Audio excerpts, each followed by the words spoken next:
never give in. Never, never, never. So the Wrackleford Patrol was a group of 7 men who were part of the auxiliary units in Dorset. Their job was, had the Germans invaded, to go to ground and then come up behind the German invasion lines and basically do as much damage as they possibly could. I was writing an article on my Uncle Lewis for the Society of Dorset Men magazine, and I came across a little badge which my cousin Heather had, as she was his executor, which indicated he was in Churchill's secret army. And we also found some secret orders, which he shouldn't have kept, but he did. Maybe it was his way of showing us that he was.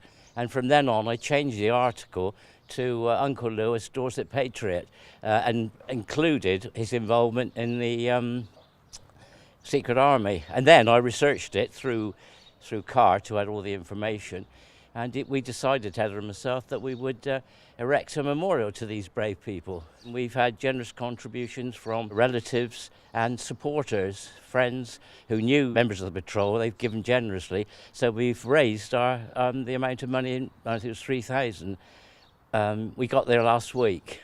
It was 7 of us originally. I took my brother's place. He went in the RAF, and I took his place. That's how I come to be in it, really, and to make up the 7. They were the people who taught me all the things that had to be done. Well, we really trained every weekend in the woods and that, blowing, like acting, how we would blow up a bridge or trains and all this. And it's other things to do with the people in the village. I don't like to mention, really, what we had to do to them if they was too much with the Germans, like. You understand what I'm talking about. Apart from the Germans, we had to watch our own people. Let's, see if they would cooperate with the Germans. Nearly all the guys here were countrymen. They worked on land. The head chap was a gamekeeper. Jack's father was a gamekeeper. So they were used to shooting. They were used to moving quietly through the countryside. They were used to killing things. Because of the job they were doing, they had to, obviously, to be able to keep their mouths shut. What's important about the auxiliaries is that they were the spirit of resistance. Absolutely. They epitomise what Churchill was saying. What we know now, we was in a suicide squad, and they only give us 10 days to live if the Germans had come. So we weren't in the best position, really. But we would have, whatever happened, we would have done our bit, the best we could have done, The Coleshill Auxiliary Research Team have supported this event with a display to show a lot of the different kinds of equipment that the auxiliary units would have used. We've got a display of the equipment that one man would have been issued with, a selection of some of the explosives, grenades, weapons, other equipment they would have had as well, and lots of other items that they would have been issued with, as well as some of the original documents from this very patrol, which is really nice to have available today. Oh, I think it's a great honour, and especially the people who's not with me today. I think it's a big privilege, and I'm honoured to represent them today. I think they would be very pleased indeed, yes, to be recognised, and for what the people have done to do this for us. Especially David Doughton and his cousin Heather. They made a good job of it.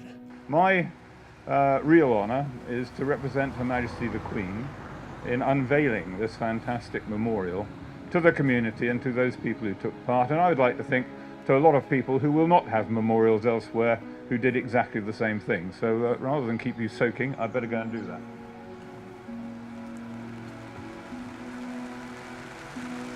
I now officially unveil this memorial. There we go.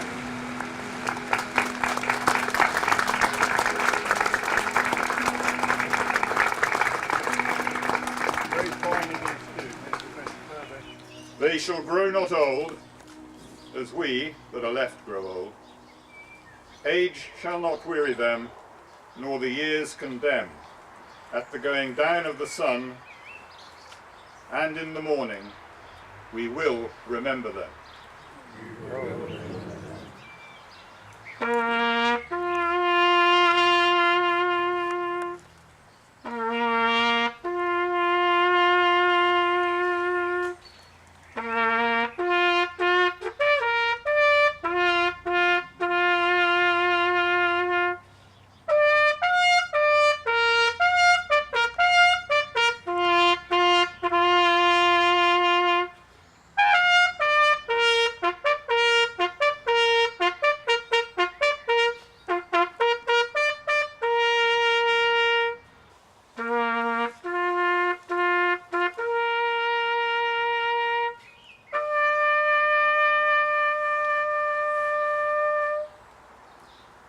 These units were the very essence of loyalty, patriotism and courage.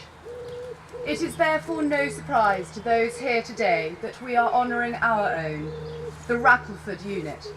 It's a fantastic show and we're very privileged to be here today. It's nice that Dad could be here as an actual surviving member and sharing the day. David Downton and his cousin Heather, their work tirelessly behind to make today such a success has been much appreciated. Also the work of the CART organisation, researching it all, it's once again much appreciated. We wouldn't be here today without them. So it's lovely to be recognised and lovely for my dad and everyone else who served in the Wrackleford Patrol to be recognised. Once the war was over, you wanted to forget it, really. And of course, as nobody knew about it, there's nobody to talk to, you know, about it. So it went on for years for nobody. And not even my parents knew, or my sisters knew we was in it, like the seriousness of it, you know. The auxiliary units didn't have any official recognition. In fact, at the end of the war, they received letters to tell them that they weren't entitled to any recognition whatsoever. And so sometimes it means that the men have been forgotten in a way that wasn't the case for those that served in the regular army. I always believe, just after the war, Churchill wanted to disband us, not know anything about us. That's what we heard, you know.